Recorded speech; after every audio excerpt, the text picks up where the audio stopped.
عليكم ورحمة الله وبركاته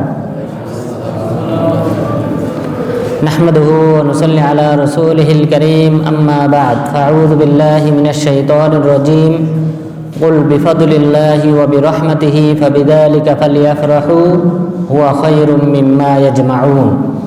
সম্মানিত উপস্থিতি, আজকে রমজানের শেষ দিন, আমাদের সামনে ঈদুল ফিতর সমাগত। তো আজকে আমরা ঈদুল ফিতরের দিনের কিছু করণীয় সম্পর্কে আলোচনা করব। তো প্রথমত ঈদুল ফিতরের দিনে আমাদের যে প্রথম করণীয় রয়েছে, ওই দিন সম্ভব হলে গোসল করা, সুগন্ধি লাগানো। যেহেতু জুমার দিনের ব্যাপারে রাসূল সাল্লাল্লাহু আলাইহি ওয়াসাল্লাম বলেছেন, মানি গতাসালা ফাল গোসলু আফদল, যে ব্যক্তি গোসল করলো সেটা হলো উত্তম, অর্থাৎ ওযু করার চেয়ে গোসল করাটা হলো বেশি উত্তম। তাহলে সেই দৃষ্টিকোণ থেকে এই ঈদের দিনে গোসল করাটা হলো সুন্নতের অন্তর্ভুক্ত।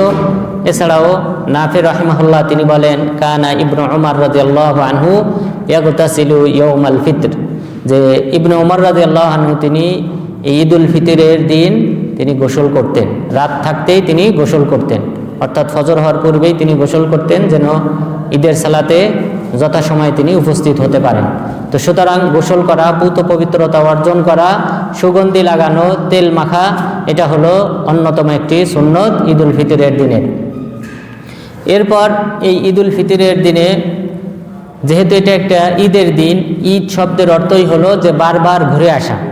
যেহেতু ঈদুল ফিতর, ঈদুল আজহা প্রতি বছরই ঘুরে ঘুরে আসে, এই কারণে এটাকে ঈদ বলা হয়। আর এই ঈদের অপর অর্থে, রূপক অর্থে আনন্দ উল্লাস বোঝানো হয়। তো আনন্দ প্রকাশ করা এটা আল্লাহ তাআলার অন্যতম একটা বৈশিষ্ট্য। রাসূল সাল্লাল্লাহু আলাইহি ওয়াসাল্লাম বলেন, আল্লাহু আফরাহু বিতাওবাতি আবদিহি সাকাতা মিন বাঈরিহি ওয়াকাদ আদাল্লাহু ফি আরদি ফালাত।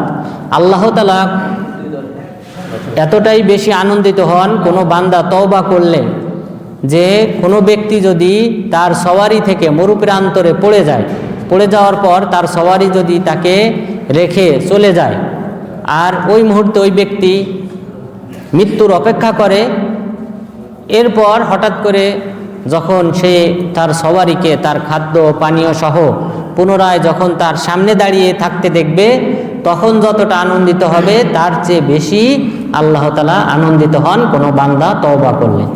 তাহলে আনন্দিত হওয়া, উল্লসিত হওয়া, এটা আল্লাহ তাআলার একটা সিফাত, বৈশিষ্ট্য। এই কারণে রাসূল সাল্লাল্লাহু আলাইহি ওয়াসাল্লাম যখন বললেন যে আল্লাহ তাআলা কোনো বান্দা নিরাশ হলে আল্লাহ তাআলা অত্যন্ত আনন্দিত হন, আল্লাহ তাআলা অত্যন্ত আনন্দিত হন। কিন্তু অনেক বান্দা রয়েছে আল্লাহ তাআলার রহমত থেকে অনেকটা নিরাশ, অথচ এই বান্দার পাপ ক্ষমা হওয়াটা এর চেয়েও বেশি নিকটবর্তী হওয়া সত্ত্বেও বান্দা আল্লাহ তাআলার ক্ষমা থেকে নিরাশ হয়ে যায়, অথচ আল্লাহ তাআলা অত্যন্ত আনন্দিত হন। তখন আবু রাজিন লাকিদ বিন সাবিরা রাদিয়াল্লাহু আনহু তিনি বললেন, আয়াযহাকু রাব্বুনা, আমাদের রব কি হাসেন? তখন তিনি বললেন হ্যাঁ। তখন তিনি বললেন, লান্না আদিমা মির রব্বিন ইয়াযহাক, যেই রব হাসেন সেই রব থেকে আমরা সর্বদা কল্যাণ পাব। তো আল্লাহ তাআলা হাসেন, আনন্দিত হন, উল্লসিত হন, এটা হলো উত্তম একটা বৈশিষ্ট্য। শুধু এটা আল্লাহ তাআলারই সিফাত না, বৈশিষ্ট্য না, বরং এটা নবী রাসূলগণেরও বৈশিষ্ট্য। আব্দুল্লাহ ইবনে মাসউদ রাদিয়াল্লাহু আনহু তিনি বলেন, হাত্তা বাদাত নাওয়াজিজুহু যাহিকান নবিয়্যু সাল্লাল্লাহু আলাইহি ওয়াসাল্লাম হাত্তা বাদাত নাওয়াজিজুহু, আমি দেখলাম রাসূল সাল্লাল্লাহু আলাইহি ওয়াসাল্লাম হাসলেন এবং তার মাড়ির দাঁত, নাওয়াজিজ বলা হয় মাড়ির যে 32তম যে দাঁত, লাস্টের যে দাঁত, সেই দাঁত পর্যন্ত দেখা গেছে, এমনভাবে হেসেছেন। তো সুতরাং আনন্দিত হওয়া, উল্লসিত হওয়া, এটা কিন্তু মুমিনদের একটা অন্যতম বৈশিষ্ট্য, নবী রাসূলগণের এক বৈশিষ্ট্য, বরং এটা আল্লাহ তাআলার একটা সিফাত। মুমিনদেরও আনন্দিত হওয়াটা একটা অন্যতম বৈশিষ্ট্য। এই সম্পর্কে মহান রব্বুল আলামিন বলেন, ওয়া ইয়াউমাইযি ইয়াফরাহুল মুমিনুন আলিফ লাম মিম গুলিবাতির রুম ফি আদনাল আরদ ওয়া হুম মিন বা'দি গলাবিহিম সায়াগলিবুন ফি বিজ'i সিনিন। মহান রব্বুল আলামিন এখানে একটা ঘটনা উল্লেখ করেছেন যে রোম এবং পারস্য, বর্তমান যে ইরান, এই ইরান এরা ছিল মূর্তির পূজারী। সেই সিফাত, সেই বৈশিষ্ট্য এখনও তাদের মাঝে রয়ে গেছে। এই মূর্তির পূজারী, এই বর্তমান যে ইরান, এই মূর্তির পূজারীরা তারা বিজয় লাভ করে রোমের উপর। রোম হলো বর্তমান যে ইটালি, তুরস্ক, সিরিয়া, এই অঞ্চল তারা শাসন করত। তো তারা ছিল খ্রিস্টান, আহলে কিতাব, আসমানি কিতাবে বিশ্বাসী, ঈসা আলাইহিস সালামের প্রতি ঈমান আনয়নকারী।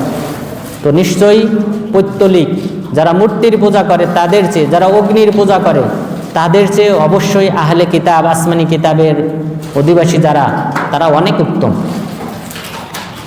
তো কিন্তু দুর্ভাগ্যক্রমে এই রোম, ইটালি যারা আসমানি কিতাবে বিশ্বাসী, তারা পরাজিত হয় এই ইরানের হাতে, এই অগ্নির পূজারীদের হাতে। তখন মুমিনরা অনেক কষ্ট পায়। মুসলিমরা মদিনায়, মক্কায় যে সকল মুসলিম ছিলেন তারা অনেক কষ্ট পান। কষ্ট পাওয়ার পর আল্লাহ তাআলা মুমিনদেরকে শুভ সংবাদ জানিয়ে দিলেন, ওয়াহুম মিন বা'দি গলাবিহিম সায়াগলিবুন, অচিরেই রোমরা এই পারস্যের উপর বিজিত হবে। ফি বিজ'i সিনিন, কয়েক বছরের মাঝে, 3 থেকে 9 বছরের মাঝে তারা অচিরেই বিজয় লাভ করবে। শুধুমাত্র এই কথা, তো এই আয়াত অবতীর্ণ হওয়ার তো কোনো প্রয়োজন ছিল না। কোনো প্রয়োজন ছিল? প্রয়োজন শুধুমাত্র এতটুকু যে মুমিনরা আনন্দ পাবে, আর মুমিনরা উল্লসিত হবে যে অচিরেই আহলে কিতাবরা এই অগ্নিপূজারীদের উপর বিজয় লাভ করবে। শুধু এই সংবাদটা পেয়ে, এই সুসংবাদটা পেয়ে মুমিনরা একটু আনন্দিত হবে। এই কারণে আল্লাহ তাআলা সূরা এই রোম অবতীর্ণ করেছেন। ওয়া ইয়াউমাইযি ইয়াফরাহুল মুমিনুন, সেদিন মুমিনরা আনন্দিত হবে। আর সেই দিনটা ছিল বদর যুদ্ধের দিন। বদর যুদ্ধে যেমনভাবে মুসলিমরা বিজয় হয়, অনুরূপভাবে রোম, এই ইটালিয়ানরা, খ্রিস্টানরা এই অগ্নি পূজারীদের উপর বিজিত হয়। সেদিন অবশ্যই মুসলিমরা আনন্দিত হয়েছিল, উল্লসিত হয়েছিল। সুতরাং আনন্দিত হওয়া, উল্লসিত হওয়া বিভিন্ন সময়ে এটা কিন্তু মুমিনদের একটা অন্যতম একটা বৈশিষ্ট্য। এছাড়াও রাসূল সাল্লাল্লাহু আলাইহি ওয়াসাল্লাম বলেছেন, লিসাইমি ফারহাতান, ফারহাতুন ইনদা ফিতরিহি ওয়া ফারহাতুন ইনদা লিকাই রাব্বিহ, যে সিয়াম পালন যারা করে, যারা রোজাদার, তাদের 2টা মুহূর্ত রয়েছে, যেই 2 মুহূর্তে তারা আনন্দিত হবে, তারা উল্লসিত হবে। প্রথম মুহূর্ত হলো ইনদা ফিতরিহি, যখন তারা সিয়াম পরিত্যাগ করবে, অর্থাৎ ইফতারি করার সময়, অথবা পুরো 1 মাস সিয়াম পালন করার পর যখন তারা আর সিয়াম রাখবে না, সেই সময়ও, অর্থাৎ ঈদের দিন, সেদিনও তারা আনন্দিত হবে। তাহলে মুমিনরা ইফতারির সময় আনন্দিত হয়, অথবা এই 1 মাস সিয়াম পালন শেষ হলে তারা আনন্দিত হয় ঈদুল ফিতরের মাধ্যমে। এটা হলো দুনিয়াতে তাদের একটি আনন্দিত, উল্লসিত হওয়ার একটা মুহূর্ত। আরেকটি মুহূর্ত রয়েছে ওয়াইন্দা লিকাই রাব্বিহ, তার রবের সাথে যেদিন সে সাক্ষাৎ করবে কিয়ামত দিবসে, সেদিনও সে আনন্দিত হবে। তাহলে এটা আল্লাহ তাআলার পক্ষ থেকে একটা বিরাট সুসংবাদ আমাদের জন্য, সিয়াম পালনকারীদের জন্য বিরাট একটা সুসংবাদ, যে আমাদেরকে আল্লাহ তাআলা আনন্দিত করবেন, উল্লসিত করবেন কিয়ামত দিবসে, যেদিন তার দিদার লাভ হবে। আল্লাহ তাআলা যেন আল্লাহ তাআলার দর্শন পাওয়ার তৌফিক দান করেন, আমিন। এরপর মুমিনদের এই যে ইফতারির সময়ে দোয়া কবুল হয়, তো আজকে আমাদের যেহেতু শেষ সিয়াম, আমরা সবাই দোয়া করি আল্লাহ তাআলা যেন আমাদের সকলের পাপসমূহকে যেন ক্ষমা করে দেন। প্রত্যেক মুসলিম নর নারী, যে সকল মুসলিমরা সিয়াম পালন করেছে, আল্লাহ তাআলা সবার পাপসমূহকে যেন ক্ষমা করে দেন, আমিন। এরপর আমাদের যে সকল পাপ ভুল ত্রুটি হয়েছে, সেগুলিকে আল্লাহ তাআলা যেন সওয়াবে পরিণত করে দেন, আমিন। এরপর আমাদের যে সকল মুমিন নর নারী মুসলিম ভাইয়েরা যারা মারা গিয়েছে, আল্লাহ তাআলা তাদের কবরের আযাবকে যেন মাফ করে দেন, আমিন। এরপর ওই সকল ব্যক্তিদের কবরে যেন আল্লাহ তাআলা জান্নাতের ফিরাশ বিছানা বিছিয়ে দেন, আমিন। তো এই যে ইফতারির মুহূর্তে আমরা আনন্দিত হব, উল্লসিত হব, তাহলে এটা মুমিনদের অন্যতম একটা বৈশিষ্ট্য, যে মুমিনরা এই মুহূর্তগুলিতে আনন্দিত হয়। এছাড়াও মহান রব্বুল আলামিন বলেছেন, কুল বিফাদলিল্লাহি ওয়া বিরহমাতিহি ফাবিযালিকা ফালইফরাহু হুয়া খায়রুম মিম্মা ইয়াজমাউন। আপনি বলে দেন মুসলিমদেরকে তারা যেন আল্লাহ তাআলার রহমত পেয়ে, আল্লাহ তাআলার অনুগ্রহ পেয়ে তারা যেন আনন্দিত হয়। আর তাদের এই আনন্দিত হওয়াটা, আল্লাহ তাআলার রহমত পেয়ে আনন্দিত হওয়াটা, তারা যে দুনিয়াতে সম্পদ জমা করে সেই সম্পদের চেয়ে বেশি উত্তম। তাহলে চিন্তা করেন, দুনিয়াবি সম্পদের চেয়ে বেশি উত্তম হলো যে আমরা আল্লাহ তাআলার কাছে যা পাবো, আল্লাহ তাআলা যে আমাদেরকে আনন্দিত করবেন, উল্লসিত করবেন, সেই দিনটি, সেই মুহূর্তটি আমাদের নিকট অধিক উত্তম। তাহলে আল্লাহ তাআলা এই আয়াতে আনন্দিত হতে বলেছেন আল্লাহর রহমত এবং আল্লাহ তাআলার অনুগ্রহ পেয়ে। রহমত এবং অনুগ্রহ দ্বারা কি উদ্দেশ্য, এর ব্যাখ্যায় মুফাসসিরিনগণ বলেছেন এর দ্বারা উদ্দেশ্য হলো ইসলাম। এরপর আরেকটি অর্থ করা হয়েছে, এর দ্বারা উদ্দেশ্য হলো কোরআন। আমরা যে কোরআন পেয়েছি, ইসলাম ধর্ম পেয়েছি, এর মাধ্যমে আমাদেরকে আনন্দিত উল্লসিত হতে বলা হয়েছে। কেউ কথা বলবেন না, কেউ কথা বলবেন না, নীরবে নীরবে বন্টন করেন, কেউ কথা বলবেন না।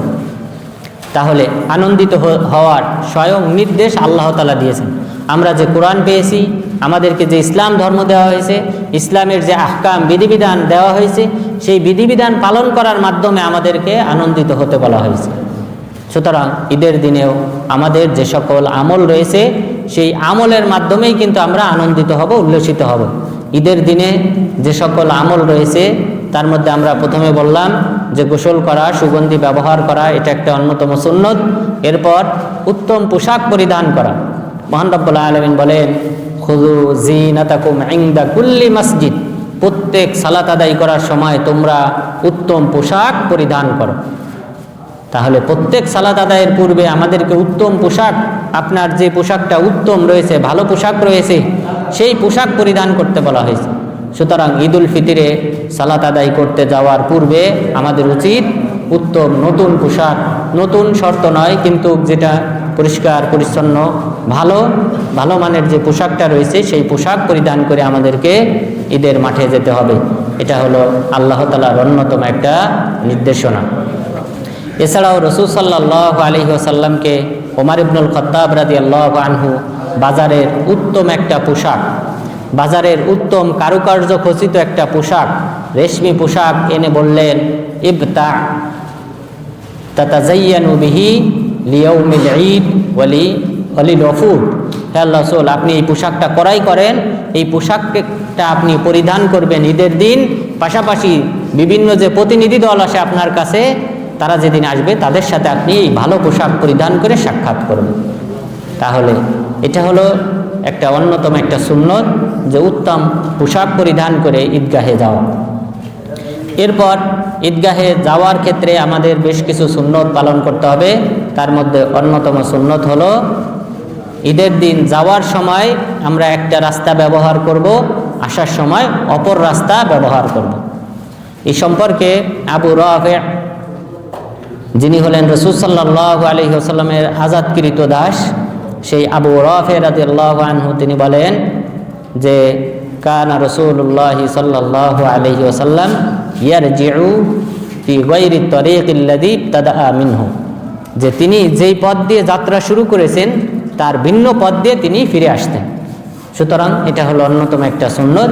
যদি এমন হয় ঈদগাহে যাওয়ার একটাই রাস্তা, তো যদি কোনো অলিগলি ছোট রাস্তা কোনো অংশ পাওয়া যায় তাহলে সেই অংশ দিয়ে আপনি প্রবেশ করবেন, অর্থাৎ পূর্ব পাশের গেট দিয়ে আপনি প্রবেশ না করে পশ্চিম পাশের গেট দিয়ে প্রবেশ করলেন।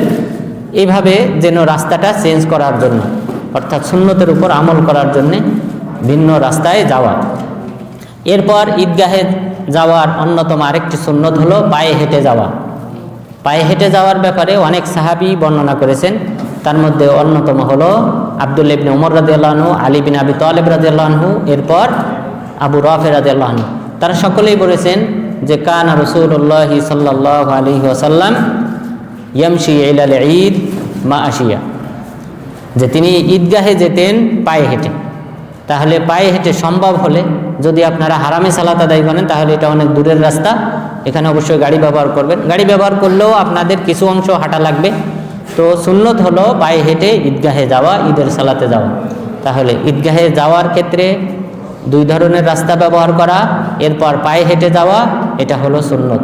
এরপর ঈদগাহে যাওয়ার সময় যখন থেকে আপনি বের হবেন তখন থেকে তাকবীর ধ্বনি দিতে হবে। মহান রব্বুল আলামিন বলেন, ওয়ালিতুকমিলুল ইদ্দাতা ওয়ালিতুকাব্বিরুল্লাহ আলা মা হাদাকুম, যেন তোমরা এই যে গণিত কয়েকদিন আমি তোমাদেরকে ইবাদত দিলাম সেই ইবাদতটা যেন পরিপূর্ণ করতে পারো এবং আল্লাহ তাআলার তাকবীর ধ্বনি মহত্ব বর্ণনা করতে পারো।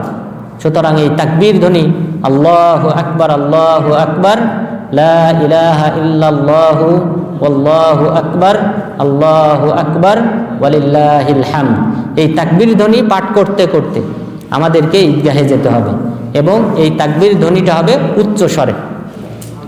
নাফি রাহিমাহুল্লাহ তিনি বলেন, আব্দুল্লাহ ইবনে উমর রাদিয়াল্লাহু আনহু তিনি, পাশাপাশি আবু হুরায়রা রাদিয়াল্লাহু আনহু এবং আরও অসংখ্য সাহাবী তারা উচ্চ স্বরে তাকবীর দিতে দিতে ঈদগাহে যেতেন।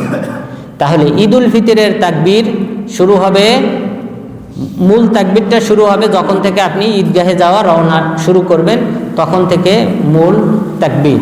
তবে এই শাওয়াল মাসের চাঁদ দেখার পর থেকেও এই তাকবীরটা দেওয়া জায়েজ। তো সুতরাং আমাদেরকে মূল তাকবীর ঈদগাহে যাওয়ার সময় এই তাকবীরটা দিতে হবে এবং তাকবীরের শব্দ হবে এটাই, আল্লাহু আকবার, আল্লাহু আকবার, লা ইলাহা ইল্লাল্লাহু আল্লাহু আকবার, আল্লাহু আকবার, ওয়ালিল্লাহিল হামদ। এতটুক পর্যন্তই সাহাবাদের থেকে বর্ণিত হয়েছে। বাকি যে অংশটা ব্যবহার করা হয় এই অংশটা আসলে মিশরীয় আলেমরা প্রথম যুক্ত করেছে, মিশরীয় আলেমরা প্রথম যুক্ত করেছে, এটা কিন্তু কোনো হাদিসে উল্লেখ হয় নাই। তো নিয়ম ওই শব্দগুলাও তাকবীরের শব্দ, তবে বললে বলতে পারেন, তবে উত্তম হলো শুধুমাত্র এই শব্দটা বলা। এরপর ঈদগাহে গিয়ে আমাদের প্রথম যে কাজ সেটা হলো ঈদের সালাত আদায় করা। ঈদের সালাতের পূর্বে কোনো নফল নাই, তবে ঈদের সালাতটা যদি কোনো মসজিদে হয় আর মসজিদে যদি আপনি প্রবেশ করেন তাহলে দুখুলুল মসজিদ হিসেবে 2 রাকাত আদায় করতে পারেন, তবে না করাটা উত্তম। এরপর তবে ঈদগাহ থেকে যখন ফিরে আসবেন তখন 2 রাকাত সালাত বাসায় আদায় করতে পারবেন, এটা হলো সুন্নতের অন্তর্ভুক্ত। আবু সাঈদ আল খুদরি রাদিয়াল্লাহু আনহু তিনি বলেন, কানান নাবিয়্যু সাল্লাল্লাহু আলাইহি ওয়াসাল্লাম লা ইউসাল্লি ক্বাবলা আল-ঈদি শাইআ ওয়া ইযা রাজা ইলা মানজিলিহি সাল্লা রাকাতাইন, যে রাসূল সাল্লাল্লাহু আলাইহি ওয়াসাল্লাম ঈদগাহে যাওয়ার পূর্বে তিনি কোনো সালাত আদায় করতেন না, কিন্তু ঈদগাহ থেকে যখন ফিরে আসতেন, যখন বাসায় ফিরে আসতেন তখন 2 রাকাত সালাত আদায় করতেন। তাহলে এটা কিন্তু নতুন একটা সুন্নত আপনারা জানলেন। বাসায় এসে কয় রাকাত আদায় করতে হবে? 2 রাকাত। ইনশাআল্লাহ এইটা প্রথম মনে হচ্ছে অনেকের কাছে, আপনারা আজকে এই বছর বাস্তবায়ন করবেন, রাজি আছেন তো? ইনশাআল্লাহ। তাহলে এটাই হলো আবু সাঈদ খুদরি রাদিয়াল্লাহু আনহু থেকে বর্ণিত হয়েছে যে বাসায় এসে তিনি 2 রাকাত আদায় করতেন। সুতরাং 2 রাকাত সুন্নত আপনারা আদায় করবেন বাসায় আসার পর। এরপর এই ঈদের ক্ষেত্রে যে খেলাধুলা এটা আপনারা করতে পারেন, ঈদের দিন খেলাধুলা করতে পারেন। এটা রাসূল সাল্লাল্লাহু আলাইহি ওয়াসাল্লামের যুগে সাহাবাগণ খেলাধুলা করেছেন ঈদের দিনে। এ সম্পর্কে যে বর্ণিত হাদিস তা হলো রাসূল সাল্লাল্লাহু আলাইহি ওয়াসাল্লাম বললেন, তিনি মদিনাতে যখন আসলেন দেখলেন যে মদিনাবাসী খেলাধুলা করে 2টা দিনে খেলাধুলা করে। তখন রাসূল সাল্লাল্লাহু আলাইহি ওয়াসাল্লাম বললেন, ইন্নাল্লাহা আবদালাকুম বিহিমা খায়রাম মিনহুমা, এই যে 2টা দিন তোমরা খেলাধুলা করো এই দিনের পরিবর্তে আল্লাহ তাআলা আরো উত্তম 2টা দিন দান করেছেন, সেটা হলো ঈদুল ফিতর এবং ঈদুল আজহা। এরপর সাহাবাগণ যে খেলাধুলা করেছেন তার দলিল সহিহ বুখারী মুসলিমে উল্লেখ হয়েছে। আয়েশা রাদিয়াল্লাহু আনহা তিনি বলেন, কানাল হাবাশি ইয়ালআবুনা বিহা, যে হাবশি যে সকল লোকজন রয়েছে, হাবশি গোলামরা, হাবশি ইথিওপিয়ার যে সকল বালকরা ছিল সেই সকল বালকরা মদিনাতে ঈদুল ফিতরের দিন তারা খেলাধুলা করেছেন। আয়েশা রাদিয়াল্লাহু আনহা তিনি বলেন, আমি রাসূল সাল্লাল্লাহু আলাইহি ওয়াসাল্লামের কাদের পিছনে দাঁড়িয়ে আমি তাদের খেলা দেখেছি এবং আমি আল্লাহ রাসূল ততক্ষণ পর্যন্ত দাঁড়িয়েছিলেন যতক্ষণ পর্যন্ত আমি খেলা দেখেছিলাম, আমি না সরা পর্যন্ত তিনি সরেন না। তাহলে এখান থেকে বোঝা যায় ঈদের দিন যদি খেলাধুলা, ক্রিকেট ম্যাচ, ফুটবল ম্যাচ করা হয় এটা ভালো, খারাপ না। খেলাধুলা আপনারা করতে পারেন, যে সকল খেলাধুলা জায়েজ, তবে এর সাথে যেন জুয়া জড়িত না হয়। জুয়া জড়িত হলে তখন এটা হারাম অন্তর্ভুক্ত হবে। যদি কোম্পানির পক্ষ থেকে করা হয় খেলাধুলার ব্যবস্থা, যে দলই জয়ী হবে তারা পুরস্কার গ্রহণ করবে, তাহলে এটা জায়েজ, এটাতে জুয়া জড়িত হবে না। কিন্তু আপনারা দুই গ্রুপ হয়ে যদি বলেন টাকা তোলেন, দুই গ্রুপে টাকা তুলে যদি যে দল জিতবে সেই দল টাকাটা নেবে বা পুরস্কারটা নেবে, তাহলে এটা জুয়ার অন্তর্ভুক্ত। এখানে তৃতীয় পক্ষ যদি দায়িত্ব নেয়, যে 2-3 জন মিলে ব্যবস্থা করলো, যারা সুপারভাইজার আছেন, ভালো পদে আছেন, তারা টাকা তুললেন, নিজেদের মধ্য থেকে টাকা তুলে পুরস্কার ব্যবস্থা করলেন, খেলার আয়োজন করলেন, যে দলই জিতলো তাদের হাতে এই পুরস্কারটা হস্তান্তর করলেন, তাহলে এটা জুয়ার অন্তর্ভুক্ত হবে না। কিন্তু দুই গ্রুপ হয়ে দুই গ্রুপই টাকা তুলবেন, এরপর যে গ্রুপ জিতবে সেই গ্রুপকে টাকাটা দিয়ে দেবেন বা হাদিয়াটা দেবেন, তাহলে এটা জুয়ার অন্তর্ভুক্ত। তাহলে আশা করি বুঝতে পেরেছেন। তো সুতরাং এরকম কোনো কিছু যেন যুক্ত না হয়, তাহলে আপনারা খেলাধুলা করতে পারেন। আর ইনশাল্লাহ আমরা মদিনা ইসলামিক দাওয়া সেন্টারের পক্ষ থেকে আগামীকাল ইনশাল্লাহ আমরা একটা অনুষ্ঠান করব, সেটা এই একটা ইস্তেরাহাতে। তো সেখানে যাদের সম্ভব হয় ইনশাল্লাহ আপনারা অংশগ্রহণ করবেন।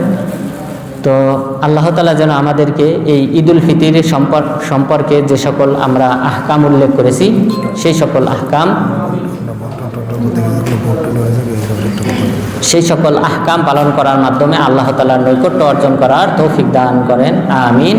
এবং পাশাপাশি আমাদেরকে যারা ইফতারির ব্যবস্থাপনা করেছেন, আল্লাহ তাআলা যেন তাদেরকে উত্তম জাযা দান করেন, এবং আমরা যারা সিয়াম পালন করেছি সকলের সিয়াম পালনের সমপরিমাণ সওয়াব যেন আল্লাহ তাআলা ওই সকল ব্যক্তিদেরকে দান করেন, আমিন। এবং যে সকল দিনী ভাইয়েরা খাবার আনা নেওয়া করেছেন, এরপরে বন্টন করেছেন, তো এখানে যদি কারোর সাথে কোনো মনোমালিন্য হয়ে থাকে, তাহলে অবশ্যই সেটা আপনারা ক্ষমা সুন্দর দৃষ্টিতে দেখবেন। তো আল্লাহ তাআলা যেহেতু এটা ক্ষমার মাস, তা আমরা পরস্পরকে যেমন ক্ষমা করব, অনুরূপভাবে আল্লাহ তাআলার কাছে ক্ষমা প্রার্থনা করব। তো আল্লাহ তাআলা যেন আমাদের সবার পাপকে ক্ষমা করে দেন, জান্নাতুল ফিরদাউসে যাওয়ার তৌফিক দান করেন, আমিন। ওয়া সাল্লাল্লাহু আলা নবিয়িনা মুহাম্মদ ওয়া আলা আলিহি ওয়া সাহবিহি আজমাইন।